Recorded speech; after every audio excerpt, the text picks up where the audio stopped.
Hey guys, welcome to the Podnas, a podcast with three real friends with a real view, no filters, and hopefully no offense. I'm 1/3 of the Podnas Tiers down here in GA. My partners and co-hosts are here with me. First up, we got Pat. This is the Padawan here, artist from Southeast Virginia here, with my brothers and everything, and then my big bro. This is it's me, Faith. I'm out here in Virginia too. I'm just in Blackstone, the country part. So basically, to give you guys the basics of who we are, how we ended up together doing this podcast, I guess I'll just kind of start at the beginning. I grew up in Petersburg, Virginia. Had a normal childhood in the hood, typical source, single parent household, no father, blah, blah, blah. But we can talk about that more on the show another time. Did well in school, but round 8, I started to kind of go through some things and see some things in my neighborhood and in my environment that kind of made me start to shift in my attitude about school and just the way I was moving. So we moved to Ettrick so that I could go to a better middle and high school. We moved when I was about 10. I was in the 6th grade. And when I got to Ettrick and into this new middle school, I ended up meeting Face in 7th grade when I actually started my new middle school. It was kind of weird and ironic because we actually went to the same school in 6th grade before I went to this new middle school, but never even knew each other. So it was kind of like some destiny type stuff that we was meant to be bros. When I first met him, he had on a weird vision test shirt, and it looked like one of those tests that you get at the optometrist, and I couldn't figure out what was going on. And around this time, as you can see, I wear glasses. So around this time in middle school, my eyes were already going bad. So I thought I was tripping. And it's like the first or second day of school. So I'm just sitting there like, what in the world is wrong with this shirt? So I just asked him, like, what's going on with your shirt, man? Like, am I tripping? And he said some old regular stuff like, no, this is just how the shirt was made. And I don't know why that regular answer like tripped me out, but I just thought it was funny. And we just started like joking and laughing and stuff and found out we lived in the same neighborhood and had the same classes. So we've been friends and brothers ever since. Ended up going to the same high school, ended up getting into college and basically being in college in the same area, 757. So we've been kind of just rocking together pretty much most of my life since childhood. Ended up not kind of kicking around in college, kind of got kicked out of a couple schools, but still visit each other back and forth at each other's schools, that type of thing. And then on one of them trips to visit him at ODU, I actually met Pat. Ended up got stuck at ODU for a couple of weeks and ended up meeting Padawan through Face. So they was like already clicked up at ODU. And then over time, basically my path would lead me to being at ODU with Face, and then Pat was not there, coincidentally. So after about a year, me and Face had kind of clicked up with some other dudes that are our brothers as well, and then Pat came back after like a year of being missing, and we all just got together, formed like Voltron, and we basically been kicking there since. When Face graduated, I had already kind of left ODU, so I was just working. And since me and Pat was like the only two left out of the clique still in the 757, me and him kind of bonded even closer and got tighter. So by the time Face moved back down to the 757, it was like, it just made sense. Like, so us three just kind of was always rolling together, clubbing, out in the streets together, just wilding. And then, yeah, I ended up moving to Atlanta after I met who's now my wife. And when I moved, basically, we just kept the bond going. But over time, we stopped talking as much. We'll see each other still whenever anybody was in the same state. We always make it a point to, get up and link up. But over time, it became harder because, I don't make friends that easy. So for me, it became a little rough because I was away from my bros. So the pandemic finally allowed everybody to just slow down a little bit. And we took advantage of it and started Zooming every week just to check in, make sure everybody was good, see how the families was, just kind of give us that time to have man talk. And throughout that, I was like, man, I want to start a podcast. And it was funny because Face and Pat was pretty much kind of on that same wavelength already. And it just kind of was like, well, why don't we just turn our Zooms into the podcast? We're already having these long convos anyway that just, coming from really different perspectives. So why not turn that into the podcast? And now you see us here. So that's kind of like my journey, but I'll get more to kind of me throughout our podcast episodes, I'm sure. But for now, I'll leave it there and let Pat kind of speak on his journey, his path, and how he got here. So I grew up on the 757 corner of Virginia, which is about 2 hours away from my two friends here. I grew up mostly a loner, usually by myself, really into nerd stuff, drawing and the stuff like that. By the time I got to college, Face was the first person I met on campus. And ever since then, we clicked. And then next thing you know, out of nowhere, he got his brother come in. And I'll never forget, says you had them pants, man, them cut up pants, bro. I was like, yo, this dude is just cool. Just like to this day or whatever. And then we just clicked. And just like you said, I disappeared for a moment. I ain't gonna lie, dog. Going into college, I didn't know really anything about college going in. It was like everything was on the fly. So that first year, I just overdid myself. I was thinking it's just like high school. I had too many classes.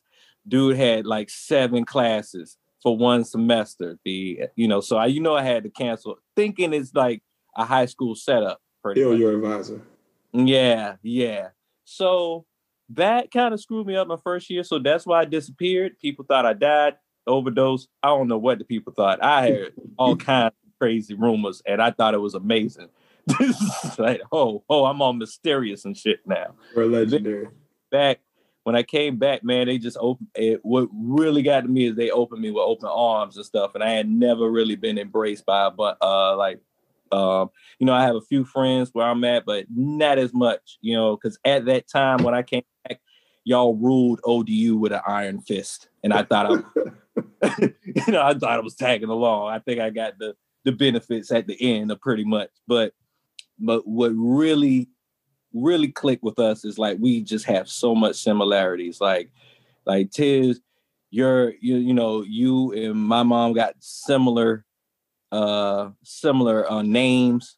Your birthday's like right before mine.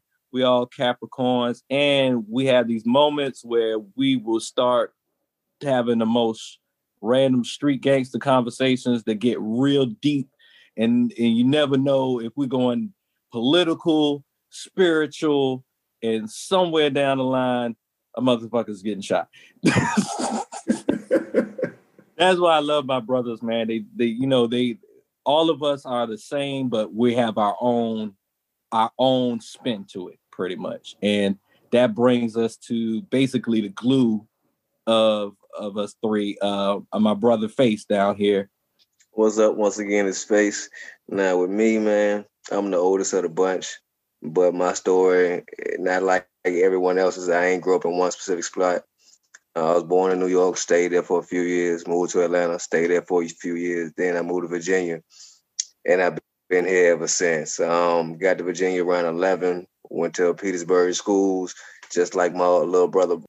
Everybody wanted me to go to a better school, so we went to Chesterfield schools, went to Matoga High, Matoga Middle. That's where I met.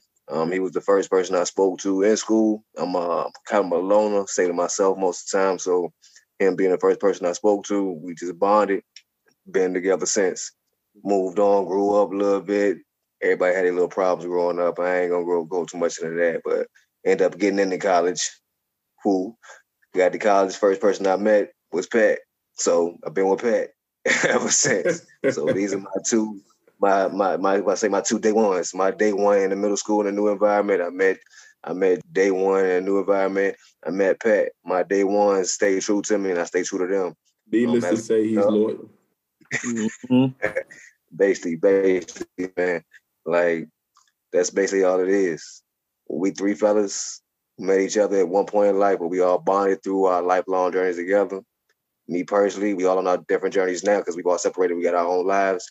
Me and my brother, we both married. Pat, we waiting on him to jump that broom, but that's to come whenever it comes. Out of the three of us, I got the most kids. I got 3 children right now. My brother has 1. Pat has none. Waiting on him again to join the club. You feel me? Like most everything I do centers around my children. So I try to put all my time that I can, my available time, into my zones with my fellas, because that keeps me grounded. You feel me? Like out of most things, like most men don't appreciate their friends like they should, I should say. But my friends, y'all really keep me grounded, yeah. I'm appreciating we able to get to do this podcast and get the link up like we do. That's big facts. That's big facts. And see, people, that's the greatest part about our podcast is literally just best friends and brothers separated by distance, but we still connected as brothers and friends, and we're still able to touch base and present our different perspectives and have these bills like Black men should, man. I think it's a good time in our country for it. It's a good time in the world for it. And hopefully we can be that representation of, you know what I'm saying, just how to really be that bond and show that bond with your friends and loved ones. Pat, what's our first topic tonight? You know, the election. We got our tomorrow's our presidential. We ain't talking about T.I. and Jeezy. We're talking about Trump and Biden. And yes. The main thing that resonates more is that on either side, I don't think anybody likes either presidential candidate. Some more than others, of course. In general, we know the obvious when it comes to Trump. In general, the main thing that I have been seeing coming up now is that people are the Democrats themselves have not, I would say, given that confidence enough that it's becoming even more split within Black people now. A lot of Black people dabbling on the conservative side, but not to the extreme amount that is like majority. But, you know, you have our some prominent celebrities, basically talking to both sides. Some already just going straight conservative. I know that our brother Ice Cube, he had his plan for Black America, and it just didn't turn out well. In general, he had I think we were a little hard on him, but at the same time, it's understanding, you know, where you're coming from, because you shouldn't talk to the candidates like 2 weeks before the election. That just seems like it's a pandering. But Ice Cube did come out with this plan in July, and really he was just expressing who responded and how they responded, pretty much. And it seems that with Trump's, Trump's campaign, they pretty much tried to jump on Ice Cube and used him as a way to bring more Black people to vote for him in general. And I don't think he intended it to be that way, but with these politicians, they'll use anything or whatever. And currently we've seen Lil Wayne post up with Trump. Seems like he's okay with it. And I think I even heard Waka say something about it, pretty much. But me personally, I think I'm gonna just come out with, I wasn't really gonna express who I was gonna vote for, but down the line, if I ain't gonna put down my own name for president and vote locally, everything else, I probably would go toward Biden, pretty much.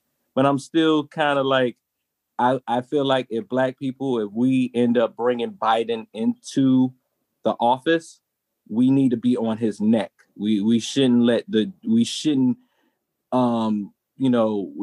be like any other time when we vote Democrat. You know, we should be on his neck like we are on Trump's neck, because he's also has him and his vice president, they both have some iffy track records as far towards Black people. I know Kamala, she's real harsh as far as the prison aspect of it, locking up a lot of people up of our color in general. And I'm not sure if she is really just was wound up in the politics of everything, trying to get to where she at now, because she seems like she's one of those goal-driven people, and I know sometimes with goal-driven people, they don't see the ethics pretty much. But yeah, that's just how I feel about it going forward. How y'all feel about it? Oh, wow, you unpacked a lot there, bro.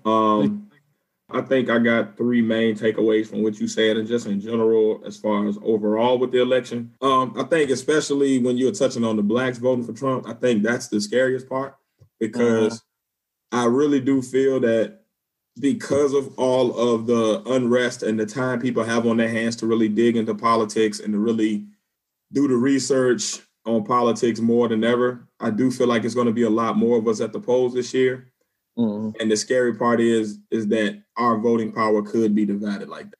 Yeah. I'd love to, in a second, get you guys' like take on why you think it is that a lot of us closer to the election starting to make that turn. And I'm seeing in the polls, a lot of it is black men more than black women.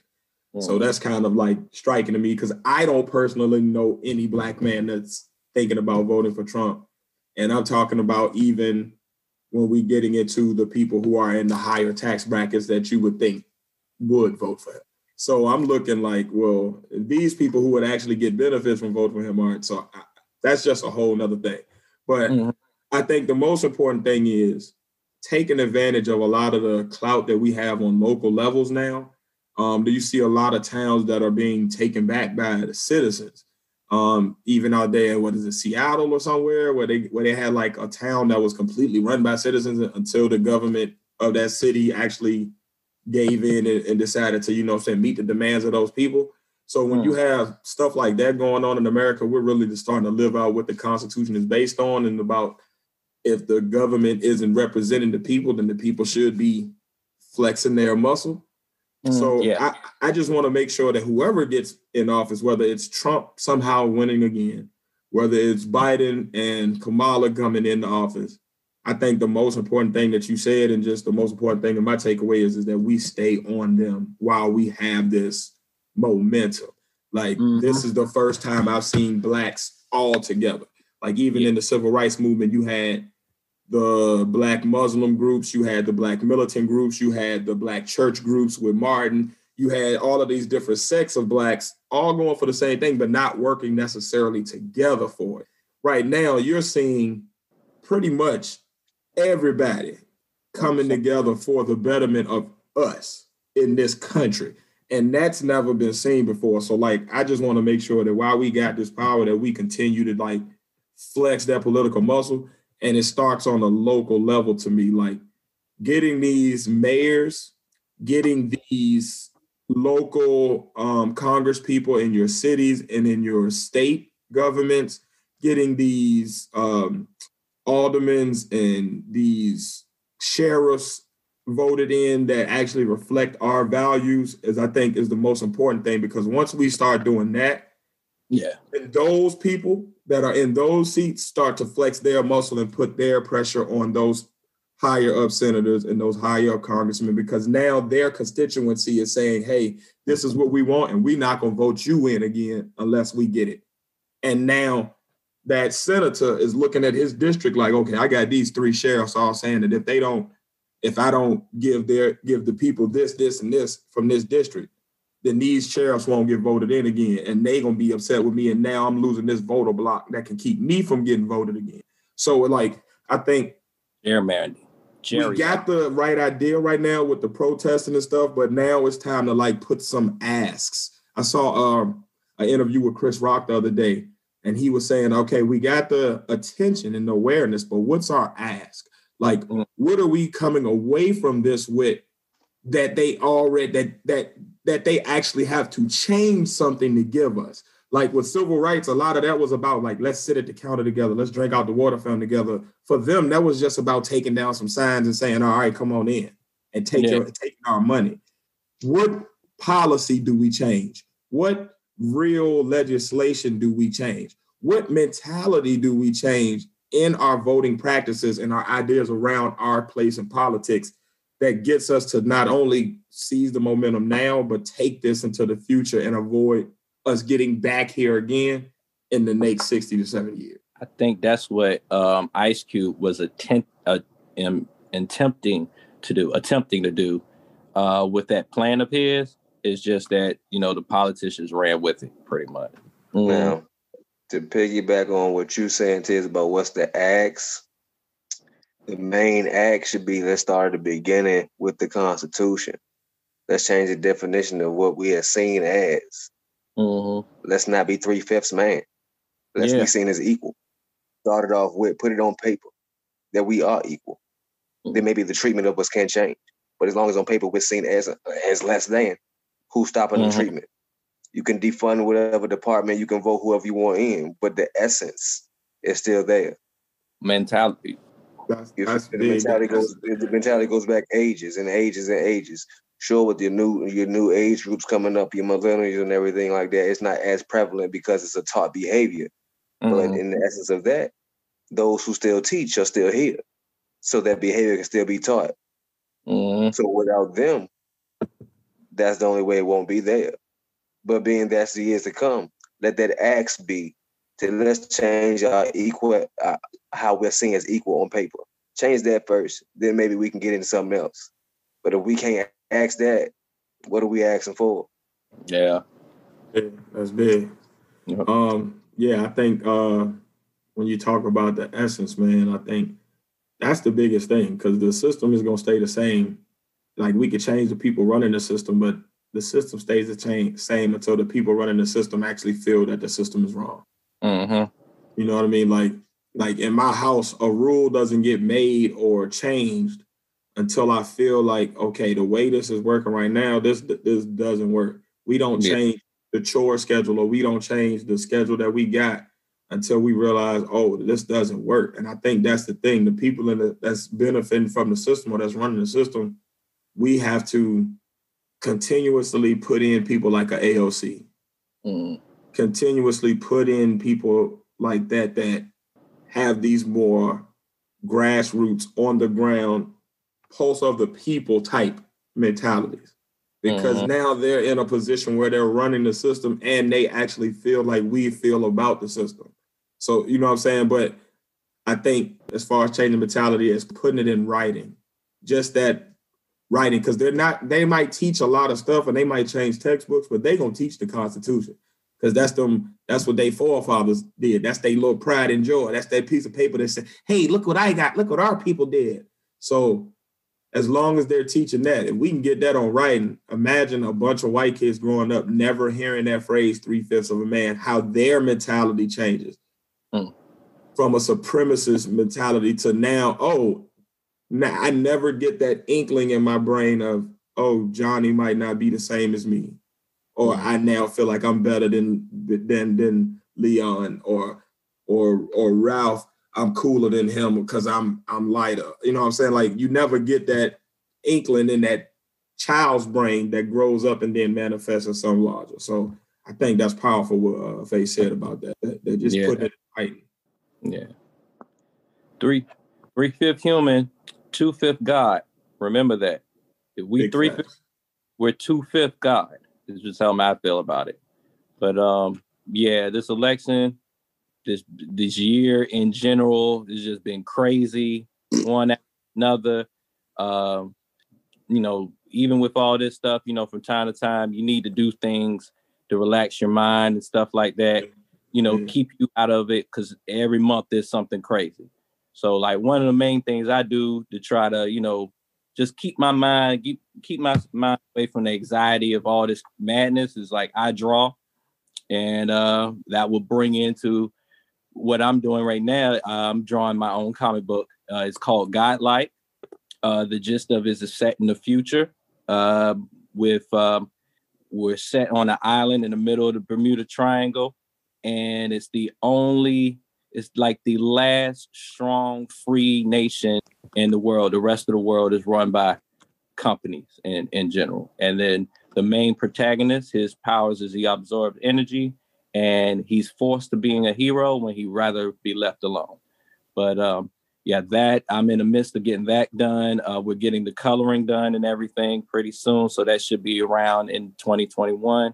Once again, that's Godlike. And if you have any future questions, you can catch me on my Instagram That's at the Padawan, spelled ThePattawon. And if you find me on Facebook, it's Antonius Padawanius. I'm pretty sure if you write Antonious, I am the only one up there with that name. I've tried it. So pretty much if you look out for me or whatever, have any questions, you'll see Godlike pretty soon. And that's what I basically do, so I can keep my mind off of anxiety of the world and everything and all this madness. It's just been a lot of changes going on lately. Every month there's something new. And one of the biggest changes is just working from home. Everyone's working from home more. And along with that, the kids are basically learning from home now. So, this virtual reality, this virtual learning stuff it's quite a task at hand. It changed up a lot for a lot of households, a lot of families, a lot of kids. A lot of people have been affected by it. When it first started, a lot of people just slid through that last school year. So regardless of where you were at, you passed. So it's a lot of people who was like, yay, yay. But a lot of people who really strive to be at school, strive to achieve stuff, who wanted to prove stuff, who couldn't do that. Now coming to this new school year, you have a lot of different things going on with virtual and different databases or different schematics or different amount of screen times, a different amount of paper time. And it's all based on the school district or the state. It's not the same everywhere. Mm-hmm. Just the other week, me and my brother was talking about how it's different down there for his son and my children. My son is not in school yet. He's 3, but he's still getting in homes tutoring when he's getting babysat. Now my daughter, she's 6. She's right around the same age as my nephew. He's 5. They're both in virtual school, but the difference is the virtual schooling. Now my daughter, she doesn't have guarantees screen time with her teacher. It's recordings, and they're at like 5-minute intervals on whatever topic, and then she's set off to do the work with the parent. So the majority of the work is put on the parent. Where on my brother's hands, it's something different maybe. And I don't know personally, because my brother will see it differently because he's not only a teacher, but he's a parent dealing with it. So what do you feel on it, bro? Definitely feel that. All right, so I think the biggest thing for me is if we're going to do virtual learning, the fact that it is so unstandardized and there's no best practices being followed and there's no okay, let's normalize this so a kid in Wisconsin who's virtual learning has a similar experience. Like, what if a kid moves at the end of this? They may be further behind based on the district, even in the same city, maybe, depending on if they're zoned. Like in Atlanta, we got 2 different cities. You got Atlanta public schools, and then you got Fulton County schools.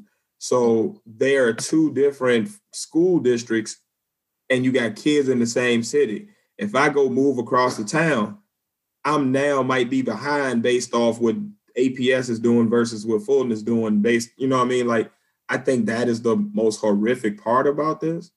I also think that I do think that parents should have a part to play in this, because to be honest with you, in virtual learning, the biggest piece of it is how much or how little the parent is participating with the kid, because a lot of the kids are not showing up to classes. They're not doing any work. And a lot of it is because the parents are either too tired, they're at work all day, they're not even with the kid is with grandma all day, the kid is at a community center all day, the kid is at daycare all day. So I think putting the learning part on the parents is just unfair. Like, my son is in a unique position where his mother and his father are both teachers, so we're trained to know how to teach him. So us transitioning into this is kind of a lot of the stuff we've been doing with him at home, outside of, because he was in pre-K and stuff. This has kind of been his normal routine anyway. So a lot of the stuff we were already familiar with, we teach. So a lot of the learning apps that schools are using, we were already familiar with those platforms, having used them in our classrooms, etc. The average parent, though, when COVID hit, their biggest thing is making sure they keep their job, because a lot of people are losing jobs. So you have parents that not only am I trying to help my kid with school, but I'm also dragging them on the bus, trying to help them with this tablet that's going in and out of Wi-Fi zones. Because I'm also trying to apply for another job or get to the unemployment office or get to my third job. Because now instead of the good job I had that I lost, I'm working 3 part-time jobs. So like parents, the average parent had to shift in a major way. Like, you know what I mean? So I think the biggest thing is like utilizing parents in a different way, like making sure the parent has the kid engaged. And if the parent can't get the kid there for live classes, if you do have live classes, equipping the parents with, hey, all right, today, since you're sitting with your kid anyway, for an hour right after their school day or after they finish their lessons, here's a recording for you, parent, on how to actually teach this lesson to your kid. Equip the parent. If you're going to put more work on them, equip them with the skills, because everybody is not an educator. Like I came into education from a non-traditional kind of route. So for me, even me learning to be a teacher was hard. So to have millions of parents across America, across the world, having to now shift to try to be their child's teacher is just unfair. And what's happening is you're getting a lot of parents who get checked out. So now they're exhausted with virtual learning. So now they stop caring whether the kid go anyway. You had last year, like they gave all the kids passing grades no matter what. So now you have parents who's like, man, this virtual learning don't mean nothing. You have kids who basically feel now they've lost their investment in the virtual learning. And now you have schools that are still trying to teach these kids. But what's happening is, and my biggest fear of what I'm seeing is outside of a parent who's able to shift and say, you know what, it's all about my kids. I'm going to make this work. However, the average parent don't even have the basic parenting skills. So what's happening is you're losing a generation of kids because when this is all over and we go back to normal, kids are going to be expected to do 9th grade work, and they have literally missed out on everything from their 7th to 8th grade year. They haven't been to one class, done one assignment, and they have no idea what you're talking about in 9th grade math. You're throwing Pythagorean theorems at them. They're still at basic fractions. So like we're losing a generation of kids, and this is happening not just in middle school and high school, but across the board. You're having a generation of kindergartners who I'm watching in this class. The average kindergartner, half of the class don't have a parent sitting with them. Like I'm able to, since I'm working from home, it just so happens to line up that my son's live class days where he's in front of the class and he actually has to be with his teacher are the days when I have recorded classes. So my kids are doing my assignments on their own on those days. So I have the flexibility to actually sit with him. And while I'm grading papers, doing lesson plans, making parent phone calls, I can at least sit with him in the room and make sure his eyes is on screen. He's actually focused on what's going on. And if they do happen to come up with something that he doesn't already know, I can make sure that he's actually focused to learn it. I'm looking at his screen. The average kid is in there by themselves. You got kids that just start playing with their toys. They in there got Teddy Ruxpin on the screen. They done put on a superhero costume during the wiggle break, and we haven't seen them since. Like, so you have a generation of kindergartners that are going to be pushed into 1st grade who don't have fundamental sight word skills, fundamental letter sound skills, fundamental grouping and pattern recognizing skills to do basic math. So like, and this is across the board, across the nation, and nobody's addressing that piece. Like, how do we get the kids to school for if they don't have a parent that is like a face, that is like a me, that is like our brothers that also have kids that are stepping up. But like the average person, I know that we are anomalies in this grand scheme of parenting. And that's the scary. I got a side to it because I'm in tech support, right? So I have a whole technical side to the whole virtual learning because I have my customers that come in, they ask about certain things or whatever. Not only that, my mother is a teacher. Half their side of the family are teachers. A lot of times when my mom was working from home, you know, y'all had, I don't know if you had the same, well, no, I think you did tell me they had a lot of like training classes they had to do on the fly. And I think the key thing, the main thing that is really holding back with virtual learning and everything is that all of this happened at once.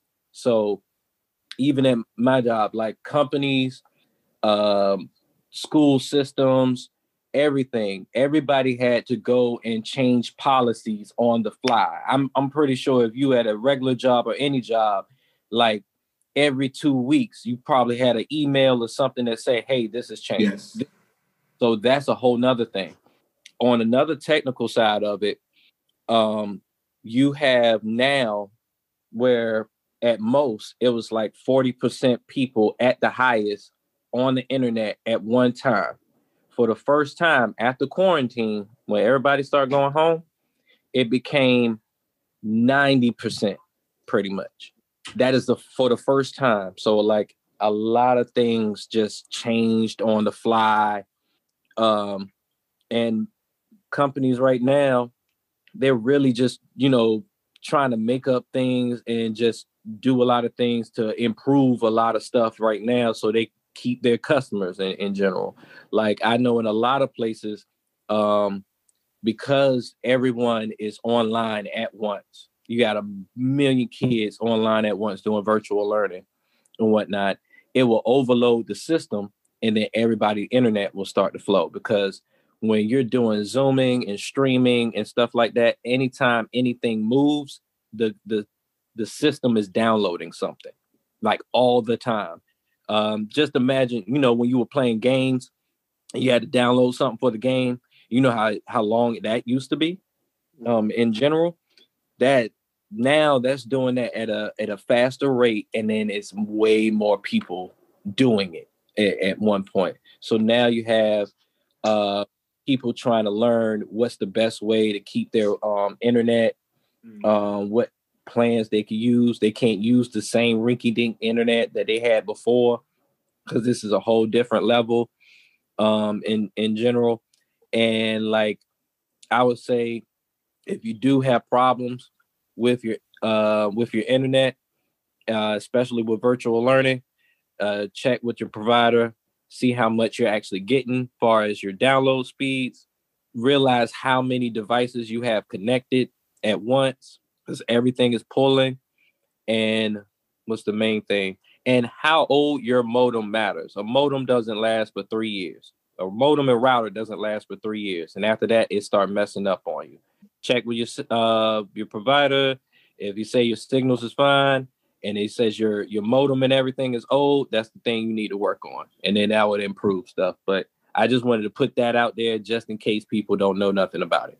But now the only benefit about these kids not going to school is you don't have to buy school clothes. But when you do and they got to go back, you can always go to teespring.com/stores/face-co-2.